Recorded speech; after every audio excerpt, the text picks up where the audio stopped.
And you leave this symposium with at least something that will enable you to participate in our aquaculture value chain, but also to make money from the value chain.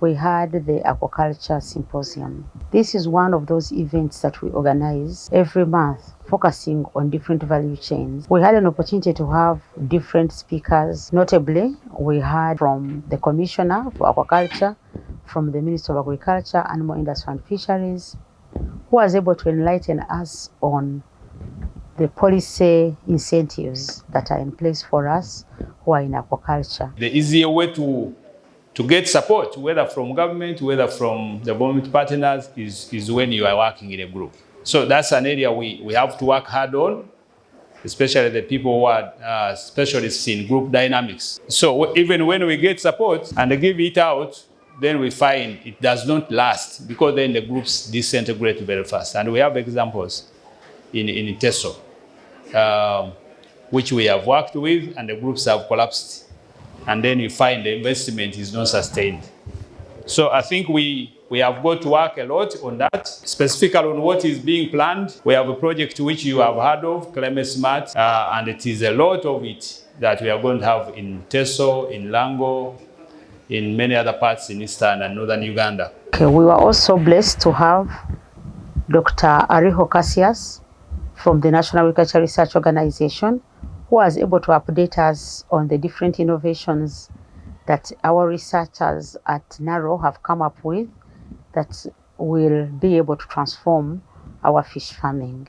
We have a production of around 1.7 million, a potential production of 1.7 million if you combine fish from the lake and the farmed fish.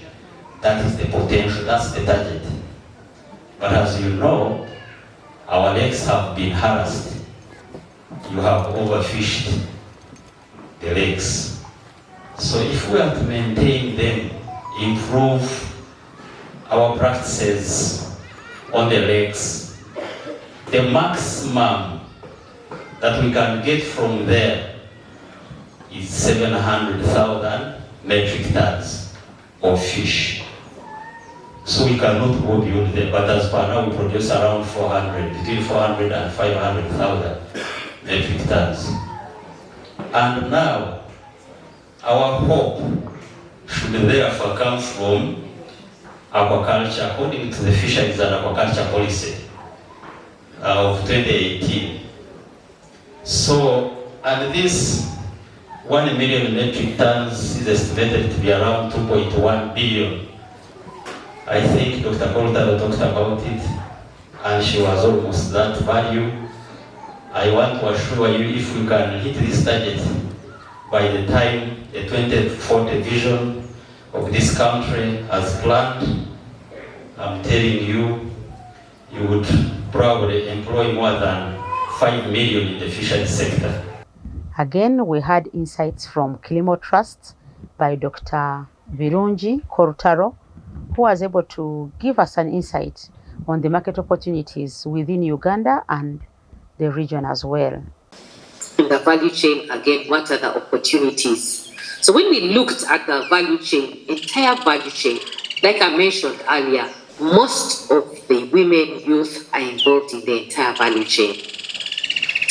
But where, if we are to invest in this value chain in the fisheries sector in Uganda, the opportunity that is there for the women and youth is in processing, and I've just been mentioning those things, and at the landing site and aggregation.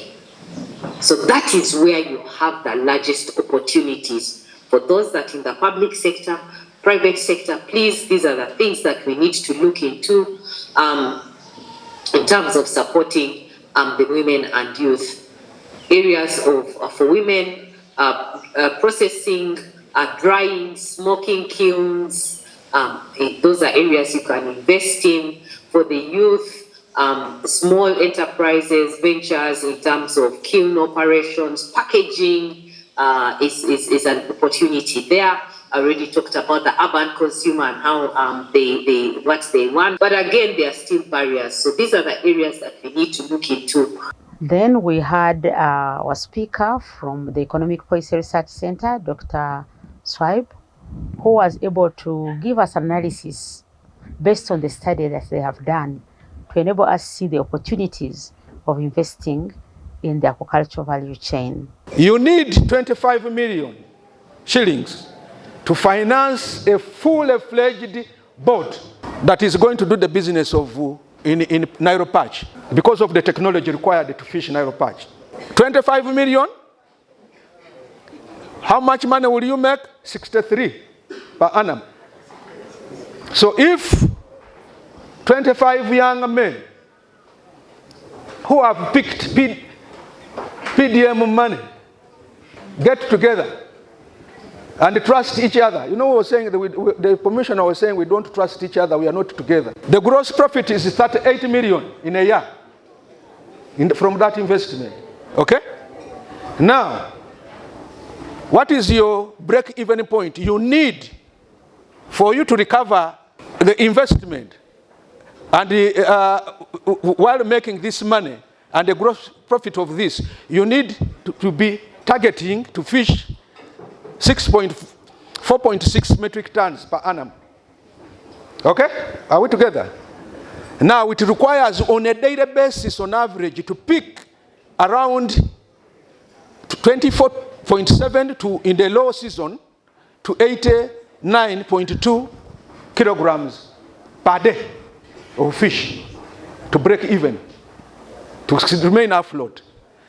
And it will take you, the payback period will take you only 1 month, 1.3 months. So that is how lucrative the fish industry is.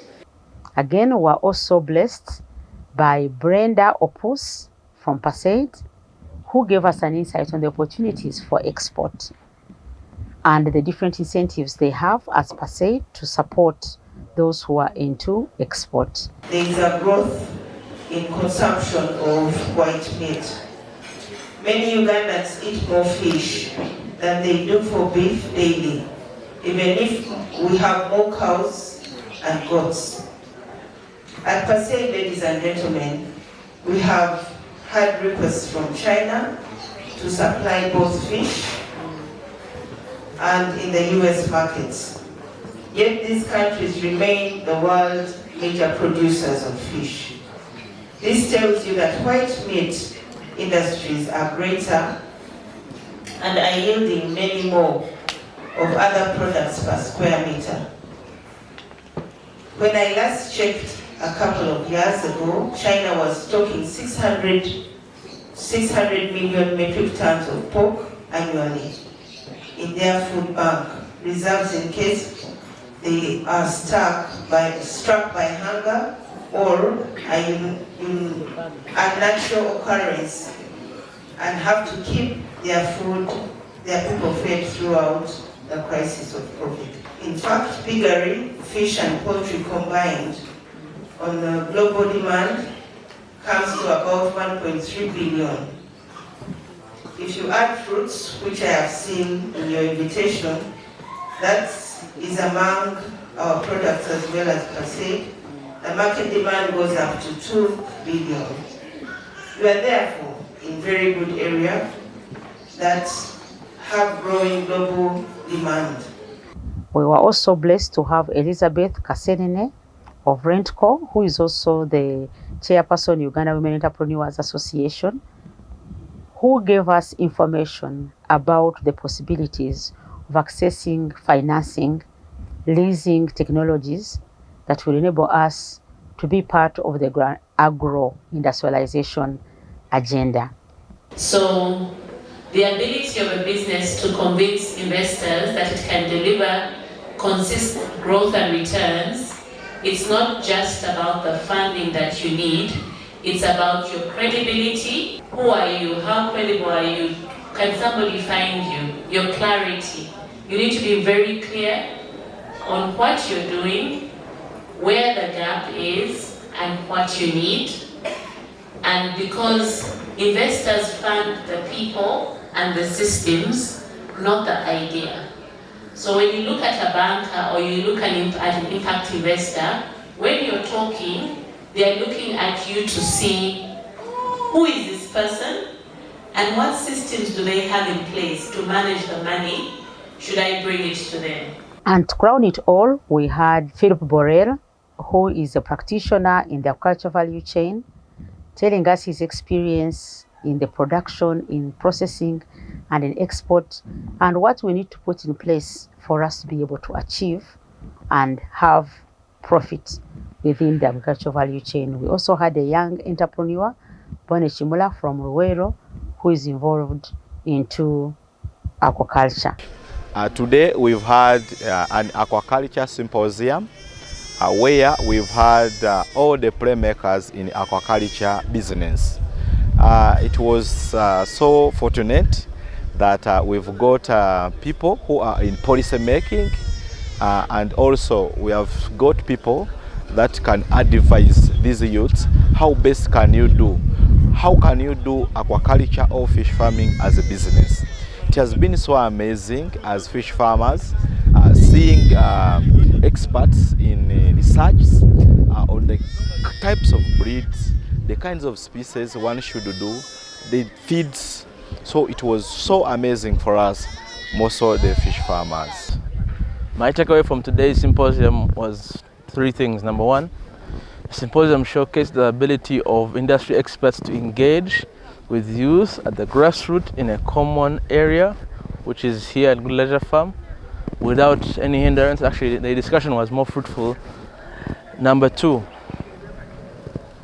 it showcased the potential for agriculture. When you look at what Dr. Birungi had talked about, and when you see what Philip talked about, and you also look at how we got insight into what fishing can do with Bonnie, all these are examples that we are moving towards white meat, and aquaculture is profitable. And more importantly, anyone who goes into aquaculture and they are plant focused and serious can get it. But then lastly, it also showcases the ability of Gudie Leisure Farm's model, because the youth today were proactive, they were predictable, they were profitable and planned. They were planned. They came with a mission. I believe the girls have learned a lot, and now they're able and have got the basics or the foundation skills to go and start aquaculture enterprises and work around the value chain. It was an exciting moment. We had youth, we had leaders from the districts where we operate, we had other interested parties in this value chain. Most importantly, we are trying to unlock opportunities that can address the challenges that the aquaculture value chain faces. They talked on the issue about aquaculture, which has always costed ITESO, always not to progress. And they said there are always poor fishing methods. We struggle for today and fail to know for tomorrow, because most people, they go fishing and they catch all the sizes. And also we don't practice other ways that will really make that, though the fish is small, what are the measures that we shall see that our fish are always preserved and for the next generation also to get, in order for Uganda and our whole country to always continue seeing fish. Fish should not be just handled within a short period of time, but at least let it be for a longer period of time, for generations after generations. Some of the challenges that we face in this value chain is a broken value chain where we are not connected. We don't know who is doing what that we can link up with. So in the end, an aquaculture entrepreneur ends up doing everything in the value chain, gets their money tied, gets overwhelmed, and at times wants to give up. But here we are able to see different people, those in inputs, those in training, those in distribution, those in value addition, who are all in one room, everybody trading the other, their problem, and how they can be a solution to the other one's problem. The other issue that we normally face is where to source good feeds, good seed, technologies, and now we know where to go for authentic and high quality seed, feed, and technology. We also at times face challenges of marketing, challenges of logistics, but now we were able to meet the people that are involved at that level of the value chain. So I believe This has been a success because it brought all actors together, and that was the aim of this symposium. I look forward to seeing you next month, the first Monday of the month, where we shall now be looking at the piggery value chain.